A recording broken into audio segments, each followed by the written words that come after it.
পরন্ত বিকেলে কপিলমুনি মন্দির থেকে ঢিলছোড়া দূরত্বে ভয়াবহ অগ্নিকাণ্ড গঙ্গাসাগরে।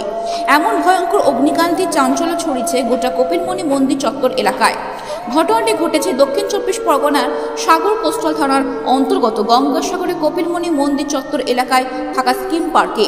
স্থানীয়দের অভিযোগ, পথভিক্ষুক বাচ্চারা দিনভর ঘুরে বেড়ান কপিলমুনি মন্দির চত্বরে থাকা ইং স্কিম পার্কে। স্থানীয়দের অভিযোগ, তারা ধূমপান করে বেড়াতেন এই স্কিম পার্কে। তাদের অনুমান, পথভিক্ষুক বাচ্চাদের ধূমপানের জেরেই এমন ভয়াবহ অগ্নিকাণ্ড ঘটে। ভয়ঙ্কর এই অগ্নিকাণ্ডে পুড়ে ছাই হয়েছে স্কিম পার্কে দাঁড়িয়ে থাকা গতিধারা প্রকল্পের স্ট্যাচুকার। খবর পেয়ে তড়িঘড়ি ঘটনাস্থলে পৌঁছান সাগর কোস্টাল থানার পুলিশ ও দমকল বাহিনী। স্থানীয়দের সহযোগিতা ও দমকল বাহিনী সহ স্থানীয় প্রশাসনের তৎপরতায় আগুন নিয়ন্ত্রণে আসে। ওটা জলটা মারলে বন্ধ হয়ে যেত।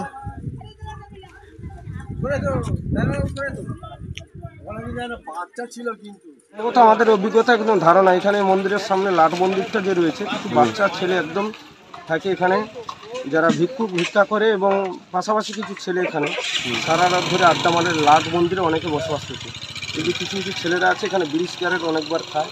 আমরা অনেকবার বারণ এখানে করেছি, আমাদের চোখেও পড়েছে, কিন্তু ছেলেগুলোকে আমরা ঠিক জানি না। নদীতে ডুবাডুবি করে, যাত্রীর কাছে ভিক্ষা করে, এদের দ্বারা এটাই হয়েছে। আমার নাম বিকাশ রঞ্জন মণ্ডল, গঙ্গাসাগর ডেলামালা ব্যবসায়ী সমিতির সম্পাদক।